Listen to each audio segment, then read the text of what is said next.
Happy New Year. I'm Claire Hazelgrove, and I'm Filton and Bradley Stokes' Labour candidate for MP. What an important year this is for all of us across Britain. We will finally get to have our say. Do we want another half a decade of decline with the Conservatives, or a fresh start with Labour? Coming from a family of teachers, NHS workers and RAF service members, I've long believed in stepping forward to serve others. Service in politics. A government that puts you first. Ministers that operate with integrity. A Prime Minister who makes every decision he takes with hard-working people in mind. The Prime Minister that Keir Starmer will be. Keir's career has been built on serving others.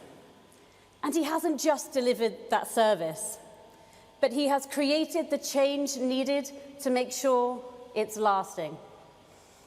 Friends, could you have imagined 4 years ago that we would be here? The January of an election year with Labour positioned as a government in waiting. Our party has fundamentally changed. And that change has been driven by Keir. Not for the party, not for change's sake, but for hard-working people. Labour is now back in the service of working people. Service. A value lacking in British politics for far too long. And people don't ask for too much. Stability, security, fairness.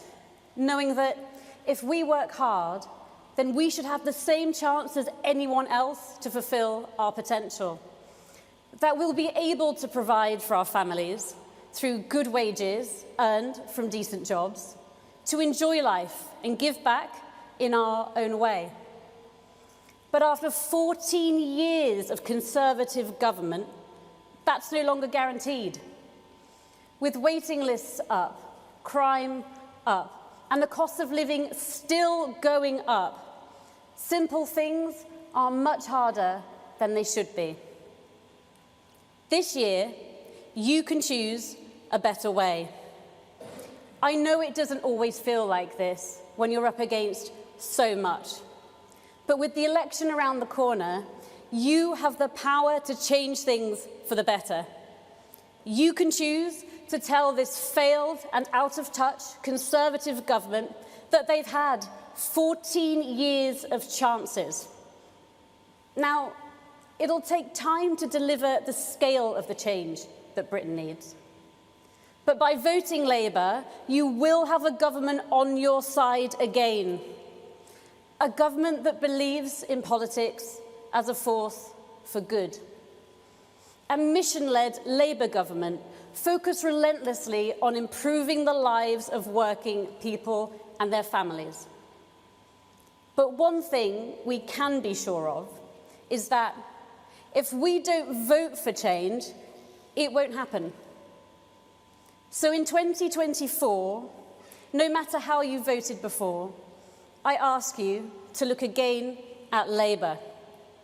Let's give change a chance, and together we can get Britain's future back. It's my honour to introduce the person who could not be more dedicated to building this better Britain. Please welcome Keir Starmer.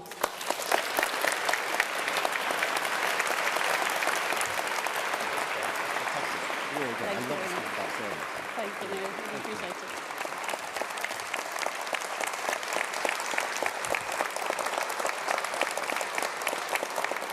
Thank you, Claire. You will be a great candidate, a really great candidate for Filton and Bradley Stoke, and I hope in time an even better MP.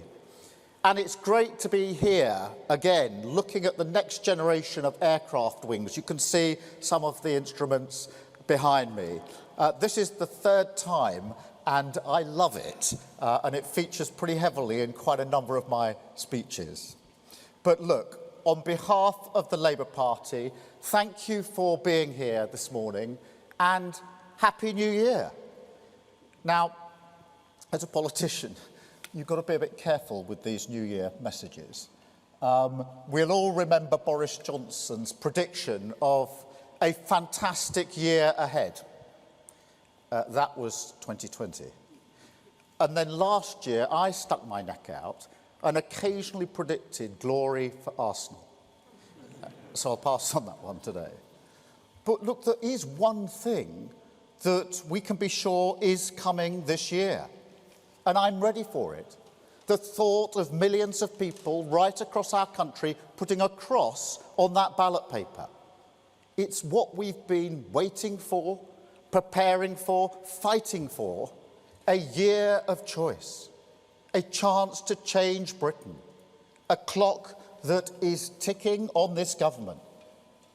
Because whether it's in the spring or later in the year, the moment when power is taken out of Tory hands and given, not to me, but to you, that moment is getting closer by the second. So, if you've spent the last 14 years volunteering to keep your park clean, your library open, for children to have opportunities, if you've been breaking your back to keep trading, steering your business through the pandemic, the cost of living crisis, the challenge of Brexit, and the chaos of Westminster, if you've been serving our country, whether in scrubs or in the uniform of your regiment, and what you want now is a politics that serves you, then make no mistake, this is your year. The opportunity to shape our country's future rests in your hands. And that is a New Year message of hope. The hope of democracy, the power of the vote, the potential for national renewal, the chance finally to turn the page, lift the weight off our shoulders, unite as a country and get our future back.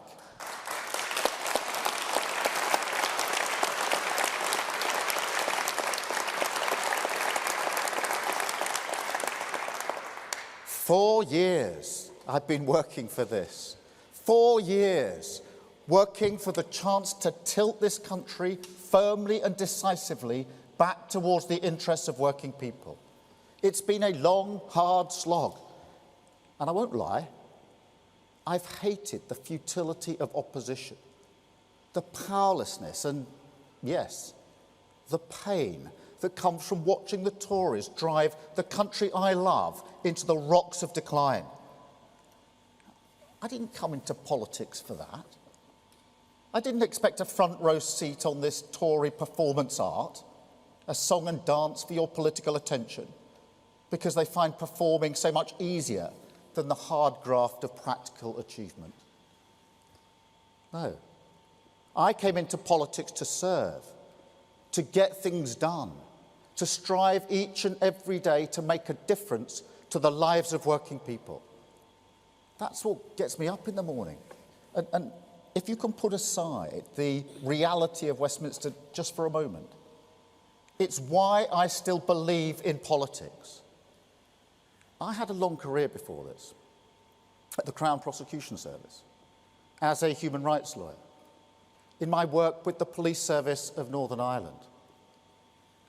I've looked into the eyes of people I served and represented, and I've seen reflected back the knowledge that government can make or break a life. Literally, when it comes to work I've done with people on death row, life and death decisions in your hands.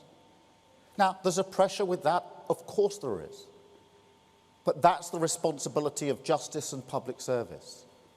And it's the responsibility of serious government. This isn't a game. Politics shouldn't be a hobby, a pastime for people who enjoy the feeling of power.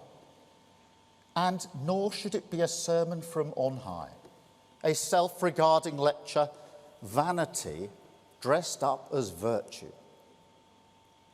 No, it should be a higher calling, the power of the vote, the hope of change and renewal married to the responsibility of service. That's what I believe in.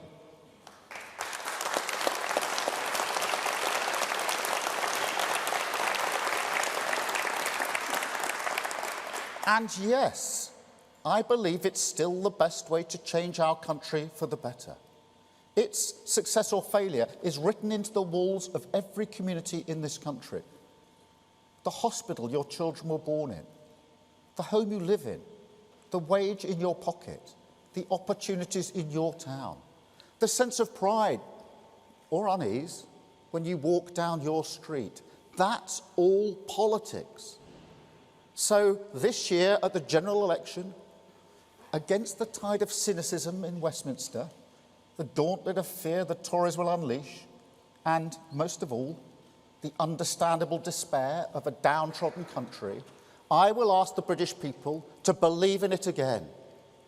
I will say, you're right to be anti-Westminster, right to be angry about what politics has become, but hold on to the flickering hope in your heart that things can be better, because they can.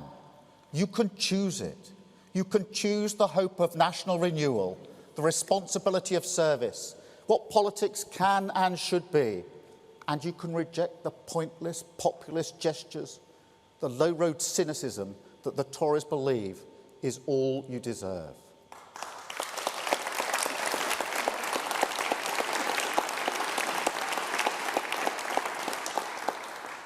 That's all they've got left now.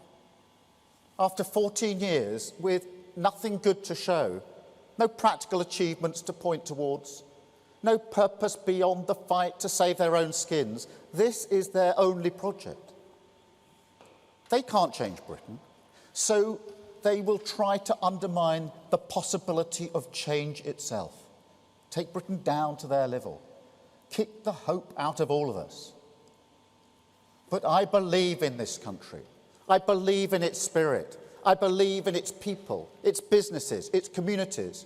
And most of all, I believe that if the British people see respect and service in their politics, if they see a plan which matches the ambition and pride they have for their community, a path finally to an economy that rewards and respects their efforts, then yes, they will commit to the mission of national renewal, will believe that Britain can get its future back.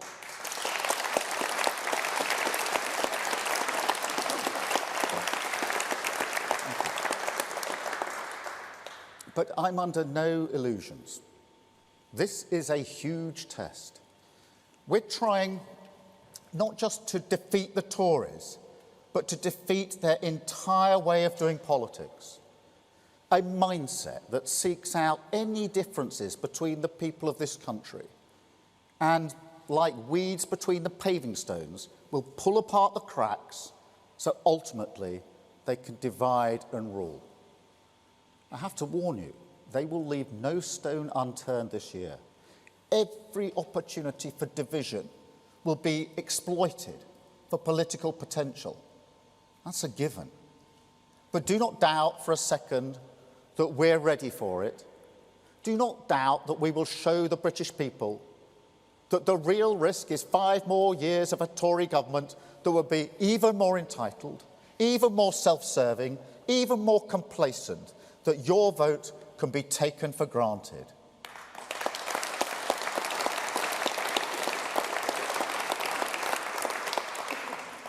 And yet, at the same time, we have to bring the country together, have to earn trust as well as votes, nurture a spirit of national unity. That's what's distinctive about our job this year. To truly defeat this miserablest Tory project, we must crush their politics of divide and decline with a new Project Hope.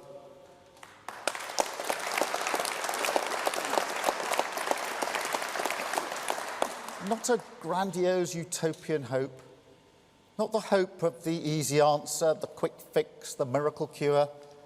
People have had their fill of that from politicians over the last 14 years. No, they need credible hope, a frank hope, a hope that levels with you about the hard road ahead, but which shows you a way through, light at the end of the tunnel, the hope of the certain destination. That's why the national missions we've set out, the measurable goals, whether it's the highest growth in the G7, halving violence against women and girls, clean power by 2030. Now, they are unapologetically ambitious. I know they will take hard work, determination, patience, a true national effort. And for many people, that invites a sharp intake of breath, a raised eyebrow, a question. Can this really be done? But look, what really keeps me up at night is a different reaction altogether. The biggest challenge we face, bar none, the shrug of the shoulder. Because this is the paradox of British politics right now. Everyone agrees we're in a huge mess. Services on their knees, an economy that doesn't work for working people, even when it grows, let alone when it stagnates like now. Everyone agrees as well that it's been like this for a while, that Britain needs change, wants change, is crying out for change. And yet, trust in politics is now so low, so degraded, that nobody believes you can make a difference anymore. Also that after the sex scandals, the expenses scandals, the waste scandals, the contracts for friends, even in a crisis like the pandemic, some people have looked at us and concluded we're all just in it for ourselves. A nation that is so exhausted, tired, despairing even, that they've given up on hope. A national mood which, if we aren't successful with our Project Hope, the Tories will subtly seek to exploit. And seriously, after failing to deliver change, after ludicrously pretending that they could represent change, they now sense the opportunity of a new strategy, an attempt to take the change option off the table altogether. And not just at the next election. No, their strategy has also one eye on salting the earth of Britain's future. A plan to make sure that if Labour does earn the right to serve, we will find it harder to bring our country together for the common good. So I say to every voter in this country, know that all this is coming your way. Know that if we are to heal the wounds of the past 14 years and move forward, Britain must come together. And that means we will need you. But also know that whether you're thinking of voting Labour for the first time, whether you always vote Labour, or whether you've no intention of voting Labour whatsoever, my party will serve you. That's who we are now, a changed party, no longer enthralled to gesture politics, no longer a party of protest, a party of service, rebuilt, renewed, reconnected to an old partnership, a Labour partnership, that we serve working people as they drive Britain forward.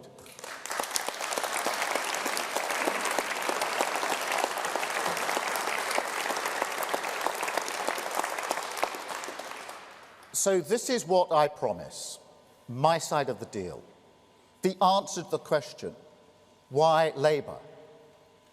I promise a new purpose, to drag politics in this country back to service, tilt our economy back towards the interests of working people, reward their efforts fairly once again. I promise a new plan with new priorities, 5 national missions that will sweep away the era of Tory division, a plan for the long term, with higher growth, a reformed planning system, no longer blocking the homes, infrastructure and investment we need, safer streets, more police in your town, cracking down on antisocial behaviour, cheaper bills with GB Energy, a new public company using clean British power, not foreign oil and gas, more opportunities for your children, new technical excellence colleges, training our kids in the skills they need and businesses want. Better mental health support in schools. Expert teachers in every classroom.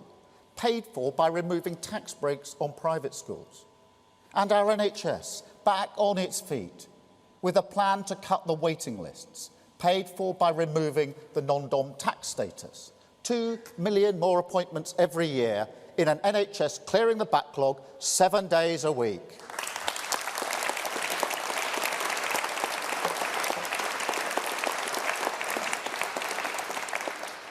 And written through this new plan, I also promise this: a total overhaul of how we approach the economy and government. On government, it means a new level of ambition and focus. Now, I ran a public service for years. The clue is in that word, service. What the Tories have done to our public realm over the past 14 years, not just the cuts, also the denigration of the people who serve this country, the total lack of respect. Honestly, there are no words. But I also have to say this: I don't see our job as going back to some kind of golden age. I don't think that's how working people look at things at all. Government in this country is too centralised and controlling, and because of that, too disconnected from the communities it needs to serve.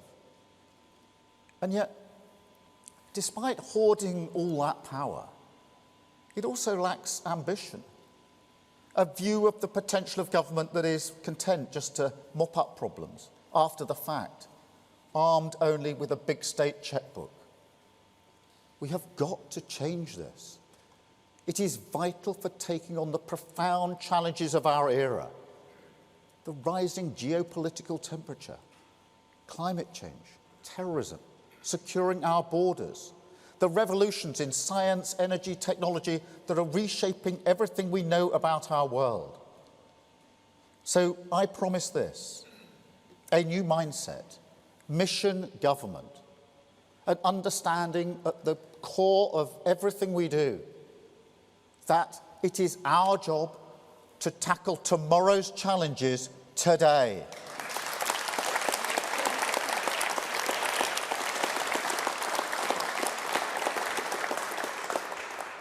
On the economy, it means a deeper argument about who growth should serve, where it comes from, who it comes from, where is the great untapped potential.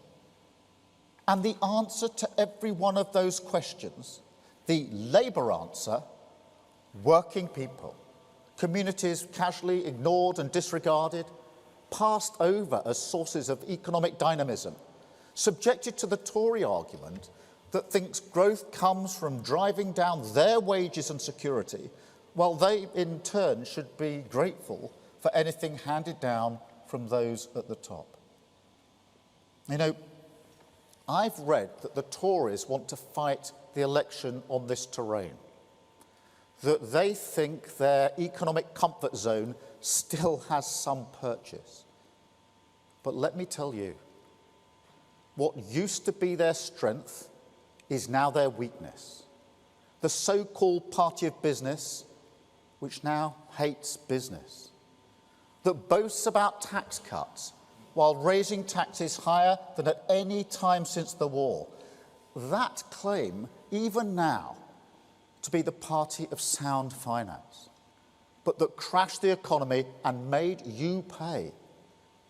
They have nothing left on this anymore. Their credit rating is 0. And we have turned the tables with a plan for the growth Britain needs. Only Labour will deliver a proper industrial policy and higher investment. Only Labour will bulldoze through the planning red tape and get Britain building. Only Labour will transform our labour market with stronger workers' rights. We don't just expect an election on the economy, we want an election on the economy, and we're ready for that fight, ready to close the book on the trickle-down nonsense once and for all.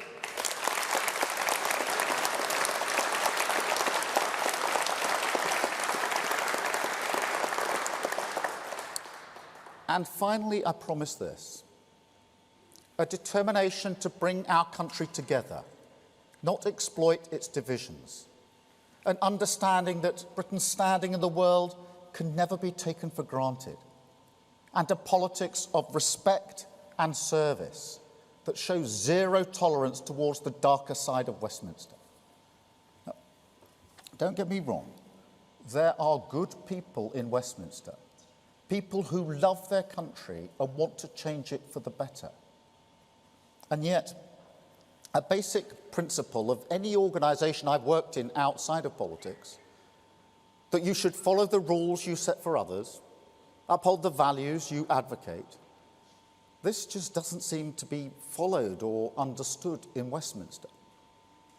I mean, honestly, what does anyone think it looks like to the people of this country to see people rewarded, honoured, for crashing the economy under Liz Truss? If your mortgage is going up this year and you see those people swanning around the House of Lords, what do you think? No, I say to all my fellow politicians, Labour and Tory, to change Britain, we must change ourselves. We need to clean up politics. No more VIP fast lanes, no more kickbacks for colleagues, no more revolving doors between government and the companies they regulate. I will restore standards in public life with a total crackdown on cronyism.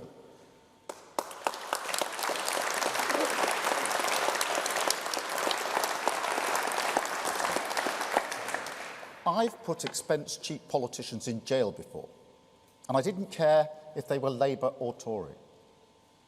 And I grew up working class, so spare me the self-serving excuses. They just won't wash. This ends now. Nobody will be above the law in a Britain that I lead.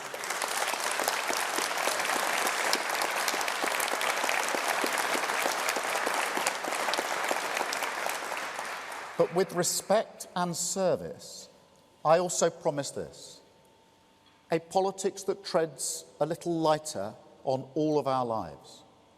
Because that's the thing about populism or nationalism. Any politics fueled by division. It needs your full attention, needs you constantly focusing on this week's common enemy. And that's exhausting, isn't it? On the other hand, a politics that aspires to national unity, bringing people together, the common good, that's harder to express, less colourful, fewer clicks on social media, and in some ways, it's more demanding of you. It asks you to moderate your political wishes out of respect for the different wishes of others. I mean, 45 million voters can't get everything they want. That's democracy.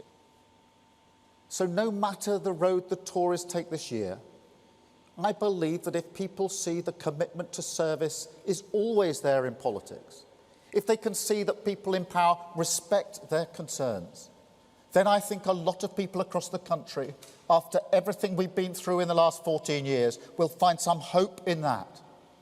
It will feel different, frankly. The character of politics will change, and with it, the national mood. A collective breathing out, a burden lifted, and then the space for a more hopeful look forward.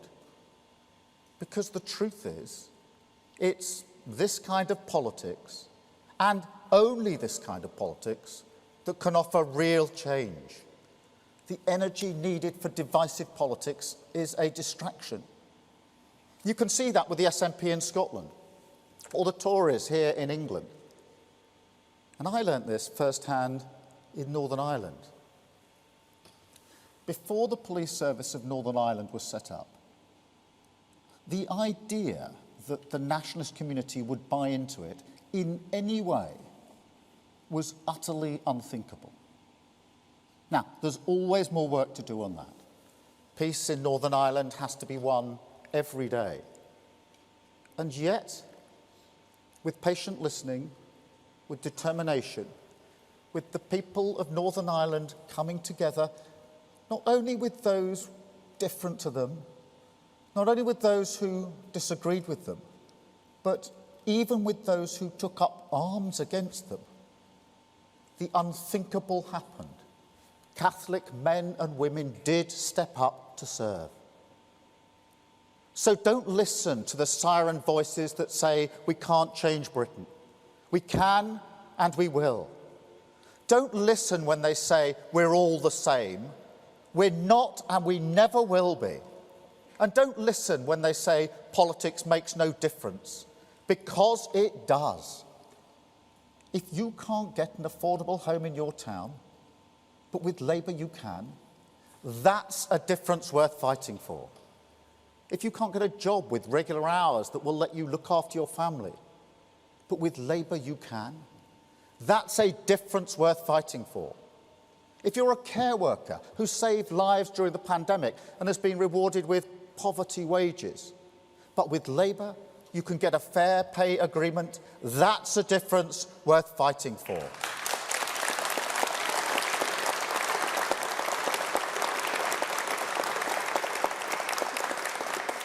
The same is true for our NHS, for our schools, climate change and energy security, securing our borders, restoring Britain's standing, crime and justice. Only Labour will make a difference. Only Labour will drag our politics back to service. Only Labour can lead Britain towards national renewal.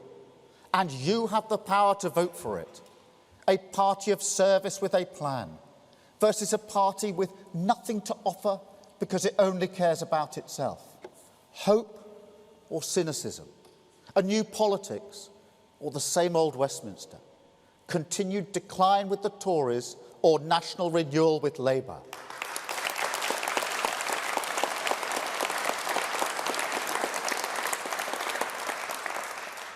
Nobody in Britain thinks the years ahead will be easy. But this year is the chance, the only chance, to change our course. The future of Britain in your hands. The power of the vote in your control. And we will fight every day to earn it. Why Labour? Because we serve your interests. Why Labour? Because we will grow every corner of our country. Why Labour? Because we have a plan to take back our streets, switch on Great British Energy, get the NHS back on its feet, tear down the barriers to opportunity and get Britain building again. A partnership with you in pursuit of a new Britain with foundations built to last. The value of hard work restored, sticking plasters rejected, the Tory era of division over, a Britain standing tall again, looking forward again, believing again that tomorrow will be better for your children. That's our future, and this year we get it back. Thank you very much. Oh. Nice to see you. Thank you.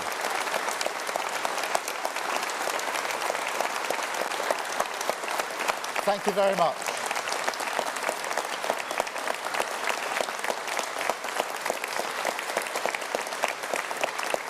Thank you very much, everyone. We're going to now take some questions from the media. I've got a list. I think I've got everybody on it. One question each. Though I see Beth is here. We're going to start with Chris from the BBC. Chris. Thank you. Chris Mason, BBC News. Happy New Year to you. You say you're right to be anti-Westminster when you're talking to voters, and yet you accuse the Conservatives of being cynical and populist. Are you not talking down the very institutions, the very thing that you aspire to lead? Is that not cheap, irresponsible? No, I'm talking up the very institutions and the very politics that I believe in. I think that populism and nationalism thrive on division, and that drives a feeling of anti-Westminster, the sense that politicians are simply saying things to gain votes but not believing in what they're saying. I think that's the cynicism that I'm pointing towards. And the choice now at the next election is so clear, which is between 14 years of decline and a decade of national renewal. And I don't think there's almost anyone across the country who doesn't think we've had 14 years of decline. When I say that, People don't quarrel with me and say, no, you're wrong about that, Keir. They know it's been decline. What we're offering is a decade of national renewal. Decade to indicate it's going to take time. National, that it's a national project. And renewal because we want to not just fix the country, but take the country forward. Thank you, Chris. Beth. Thank you. Thank you, Keir Starmer. Part of your pitch today seems to be to try to energise apathetic voters, but beyond the rhetoric in that speech, and there was lots of it, when you get to the nuts and bolts of a Labour government, on public services you say money's so tight you won't invest. On tax you more or less ape the Tories, and you seem to be ditching your one big idea, which is big money for green investment. Your entire pitch seems to be vote Labour to see the back of the Tories. Isn't there a danger that voters will see you not as a leader of change, but one who's overly cautious and timid and who turns them off? Well, Beth, I think if you look at this distinction, the change that we're offering, the difference that we want to make, between 14 years of decline and a decade of national renewal, they were two fundamentally different things. And underpinning the decade of national renewal, these are not just words. I've set out over the last 12 months 5 national missions that we will seek to achieve over the period of the next Labour government. And they are really ambitious. The idea that there's no change, the highest sustained growth in the G7 felt with living standards improved across the whole of the country, that's huge. Nobody says to me that that's a minor difference. It's a huge, huge difference. Clean power by 2030.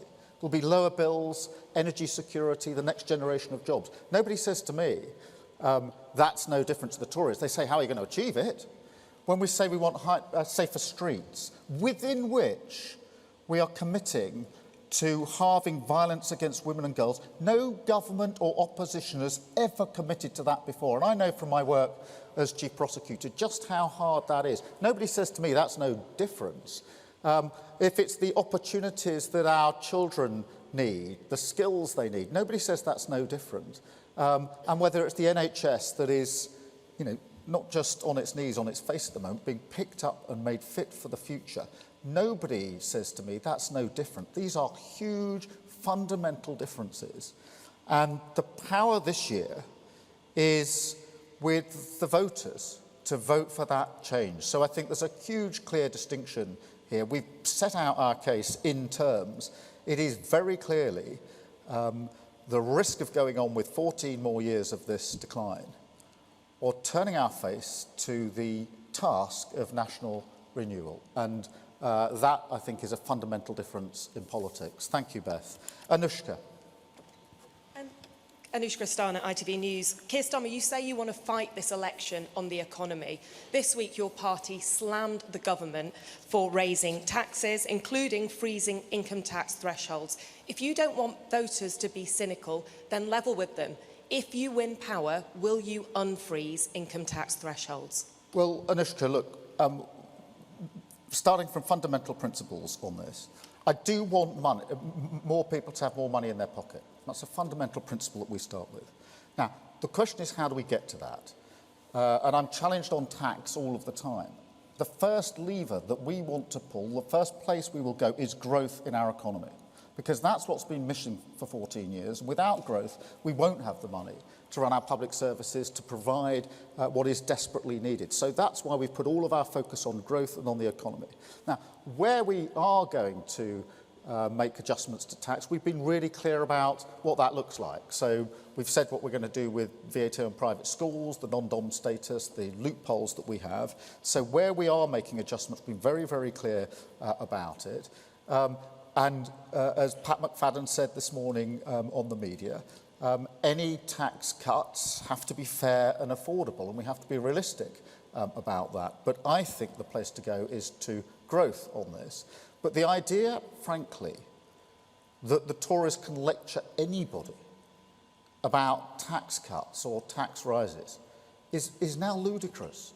We've got a higher tax burden now than at any time since the Second World War. That's every government, including all those Labour governments. So they're in absolutely no position. And that's why I said centrally in this speech, if they want to fight on the economy, if they still think in some fantasy land that this is strong territory for them, they don't realise how much we've turned the tables now.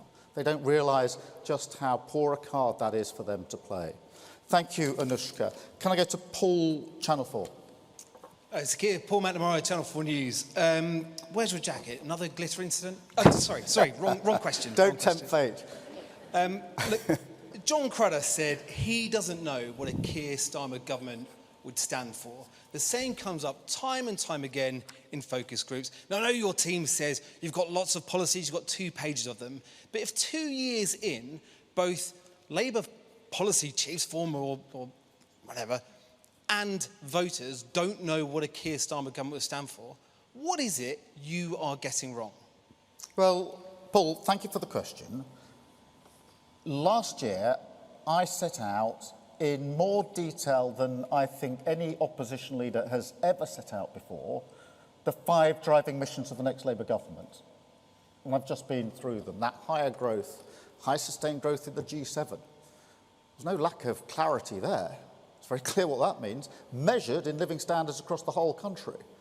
An NHS, not just off its feet, but fit for the future. No lack of clarity there. Nobody said, what are you talking about? I don't understand that.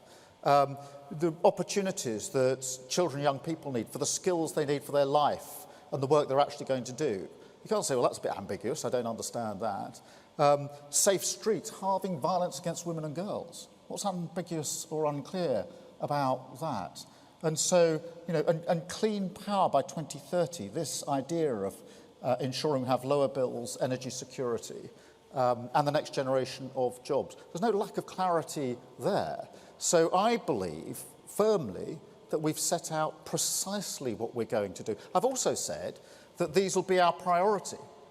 And I've said a number of times there will be good Labour things we won't be able to do in quite the way we wanted when we wanted. So set out in terms of what we're going to do, how we're going to do it, how we're going to achieve it, and I take your question as an invitation just to repeat that so that hopefully those that still claim that we've not been clear can have another chance to remind themselves of all the things I've been saying for many, many months now. Thank you very much. Chris, GB News. Thank you. Christopher Hope, GB News. You mentioned clean power there by 2030, lower bills, that would mean. How would you fund the 28 billion annual cost of your net zero measures? From borrowing or taxes? And a quick one about the darts last night. Has Luke Littler's maturity and professionalism shown that 16-year-olds are ready to have a vote? The voting age should be cut from 99 to 88. Chris, Happy New Year. You're the first to breach the one question rule. I'm sure Beth is going to be vying to get that position back as quickly as possible. Look, on clean power 2030, the first thing to say is, let's be clear what the mission is, which is clean power by 2030. And that is one of our 5 missions, and we are determined to achieve it for all the reasons I've said, because with that comes lower bills, with that comes energy security. Putin can't put his foot on our throat, and with that comes the next generation of jobs. We've set out how that will be funded, the money that is needed for the investment that is undoubtedly needed, saying that the £28 billion will be ramped up in the second half of the Parliament, that will be subject, of course, to any money that the government is already putting in, and it'll be subject to our fiscal rules. And that means that if the money is from borrowing, which it will be, borrowing to invest, but the fiscal rules don't allow it, then we'll borrow less. So it's very clear, and that's why this attack is utterly misconceived on us. It's a very clear strategy, and frankly, I think most people understand the argument.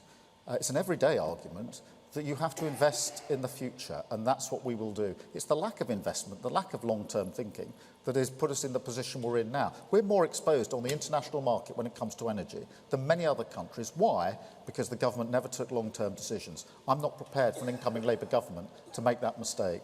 Thank you, Chris. Sorry, on the darts. Firstly, Luke Littler, it's been incredible watching the darts, seeing what he has done. I'm not going to claim I watch darts every day. Everybody knows football is my game, but it has been quite an electrifying couple of days. And I'm a big believer in 16-year-olds and being able to express their views, have their vote and win darts tournaments. I thought he did brilliantly. I think everybody's incredibly proud of him as a 16-year-old, with real composure actually as well. I mean, you know, to do that on that stage in that way, just up the road from me in Ali Pali, was quite phenomenal, I thought. Thank you, Chris. Sophie from The Mirror. Thanks, Keir. Sophie Huskisson from The Mirror. If the Tories reduce or scrap inheritance tax, will you reverse this if you get into number 10? Look, on inheritance tax, we're fundamentally opposed to what the Tories are pretending they're going to do. They floated this, I think, last year. They're floating it again now. I don't know whether they're going to do it, but I would have thought by now that they had learnt the lesson that further tax breaks for those who are the best off with nothing for working people is not a good idea. And I don't believe in tax breaks for those that are already well off when there's nothing on offer for working people. So I wouldn't be doing what they're floating. We'll wait and see whether they actually do it. They floated it many, many times already. Thank you, Sophie. Matt from The Times. Thank you. Matt Dathan from The Times. Immigration is bound to be one of the key issues at the election, and I'm not sure you mentioned that once in your speech. So I was going to ask you if that's all right, on illegal migration. You said you were open to the idea of processing asylum seekers abroad, either by allowing them to claim for asylum from abroad or sending them offshore. Where would you send those people who are refused asylum? And just very quickly on legal migration, this time next year you could be inheriting a policy to increase the family visa income to $38,000. Would you keep that or scrap it? On the question of what we do with illegal migration, look, we've got a problem with the boats that are coming across the channel, and we need to stop them. Nobody should be making that dangerous journey across the channel, and the government has lost control of our borders, and that is why it's of such concern to many people in the country. And I'm open to credible ways of dealing with that. I think the most credible ways of dealing with that are smashing the gangs in the first place. Those boats are being made now pretty much to order. They're bigger boats. They're being stored and brought in Europe and brought across Europe to the north coast of France and being used there. Gangs are running this. Vile gangs are running this. Now, for 5 years I was chief prosecutor, and I worked with other law enforcement agencies across Europe to smash drug smuggling gangs, people smuggling gangs, terrorist gangs. It can be done. I refuse to accept that the only gang that can't be broken is the gang that is running this vile trade. And so that would be my number one, which is stop it in the first place. Put your political energy into that. I also think, by the way, that we should process the claims of those that are actually here. Most people would be pretty shocked to know that of all those that have arrived by small boats in the last year or so, only 1% or less than 1% now have actually had their claims processed. So the system is fundamentally broken, and then we need to have a system for returning those who fail to the country that they came from. On the specifics of your question about processing offshore, there's a difference obviously between processing offshore and deporting people to places like Rwanda. And that does happen in some cases already. The Ukraine scheme has an element of processing offshore before people arrive in this country. It can be done, and I'm open to sensible suggestions and credible solutions to what is very obviously a problem.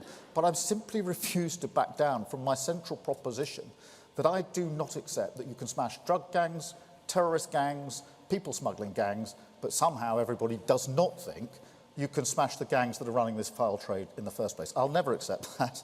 And I will continue to maintain that it can be done, and if we have a Labour government, we will roll up our sleeves, put our shoulder to the wheel and get on with it.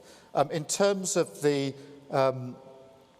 family visas, I think the government is already slightly adjusting its position on this, so we'll have to see what they say in the new year. But I've been clear, I hope, that one of the main drivers of lawful immigration is the fact that we don't have the skills we need here in this country. If you look at the rising numbers of work visas, care worker visas, they've gone hugely through the roof. And that's because we haven't got a skills strategy in this country to deal with it. And I think that that's what we need. And that ought to have the effect, will have the effect of driving the numbers down. And for good reason, because we should have a skills strategy. Thank you. Harriet from the Mail. Harriet Line, Daily Mail. When the general election campaign comes, will you be prepared to do several head-to-head TV debates with Rishi Sunak? Or are you and your aides, as has been reported, keen to duck them? No, well, that report is just nonsense. Look, I've been saying bring it on for a very, very long time. I'm happy to debate any time. I'm happy to be here. All these events I do, I take all the questions from pretty well all the journalists that are here. So I don't think anyone can accuse me of ducking scrutiny or debate. So look, I mean, as I've said many, many times, Harriet, just bring it on. Let's...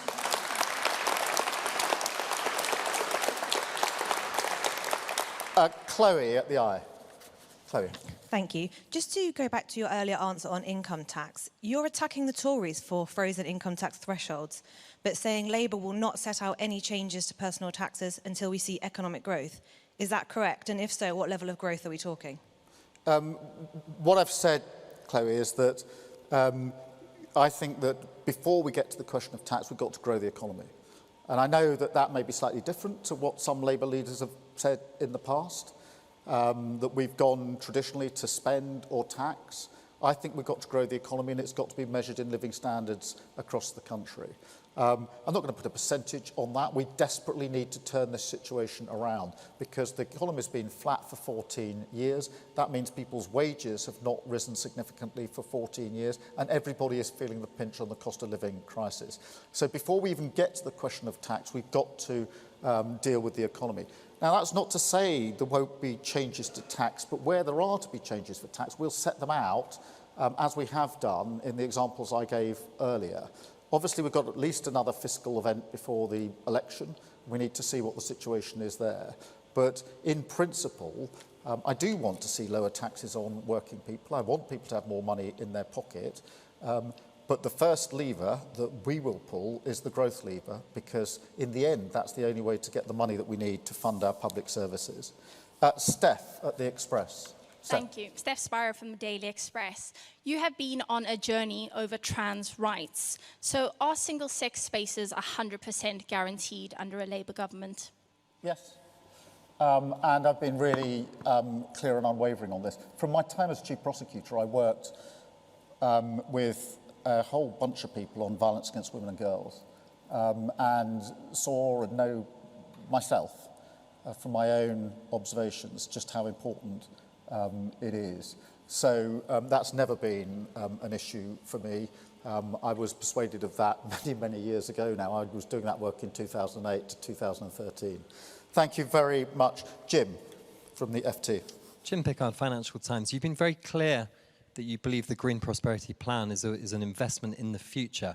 But of course, the plan has been through changes in scope and changes in timing this year. It's been reduced in size and will be delayed somewhat. Can you guarantee that this plan will not go through further changes or further watering down before the election? And if you'll excuse me, the FT did a report this summer on a JP Morgan report which suggested that Peter Mandelson had stayed at the New York townhouse of Jeffrey Epstein in 2009 when he was de facto Deputy Prime Minister, and while the financier was imprisoned for soliciting prostitution from a minor. Do you think that Lord Mandelson, who is of course a close political ally of yours, has some questions to answer? Jim, let me just first push back on the first part of your question. There is no question of pushing back on the mission. The mission is clean power by 2030. So nobody's pushing back on that. Nobody's saying we want a later date or half clean power or 50% clean power. I've been really clear from the start what the mission is, and there's no pushing back on that. Obviously, we've looked very carefully at the investment that's needed for that. The investment that we want to put in is intended to trigger private investment at a ratio of 1 to 3. So we've had, obviously, quite extensive discussions with global investors as to how that will work. And the date on which a cheque is written by the government is not the date the mission is delivered. The date the mission's delivered is 2030. That's the mission. Obviously, we've pushed back the ramping up to £28 billion. It doesn't mean there's nothing before that. It means it's ramped up to £28 billion, subject, of course, to the money the government may already be putting in and to our fiscal rules. But that is just sensible investment, looking at the changes since we first announced this in the cost of debt, but also looking at the practicalities, because now we're in quite intensive discussions with the partners that we hope to deliver with about what can be done when, what needs to be ramped up, what needs to be tackled first. And so, for example, planning would have to be pretty high on my list of priorities to start with to get the ball rolling on this. But I want to be really clear, there's no pushing back on the mission. The mission is clear, clean power by 2030. Nobody is suggesting that we're watering that down or pushing it back. On Peter Mandelson, look, and I do try to give pretty full answers in these sessions, I don't know any more than you do. And therefore, there's not really much I can add to what you already know, I'm afraid. And, you know, that's simply the state of the affairs. Thank you, Jim. I've got Martina from The Sun. Thank you, Keir. Martina Bett from The Sun. You've just expressed a desire to lower the tax burden for working people, yet there seems to be no firm commitment to prevent an overall increase in the tax burden under a Labour government. Can you provide a concrete assurance that under your leadership, the overall tax burden will not rise and that there will be no new taxes?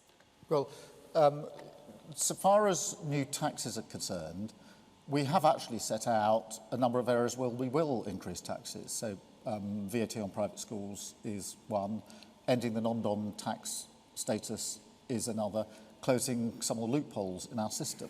And that's the approach we'll take, which is if we are going to increase taxes, we'll set out what that will be well in advance of the election and what the money will be used for.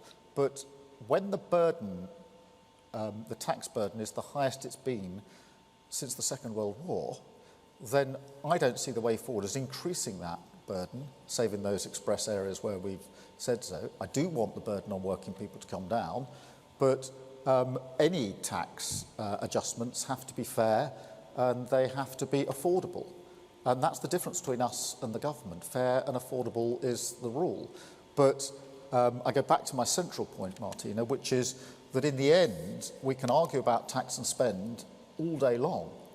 If we don't grow the economy, that is an ever-reducing discussion that we're having, because we need to grow the economy first. And that's why everything I've said about the missions is premised on our argument about growing the economy. And all four missions ladder up to growing the economy the fastest sustained growth in the G7. The NHS argument isn't just about health, it's about the economy. The skills argument for young people isn't just about skills for young people, it's about the economy.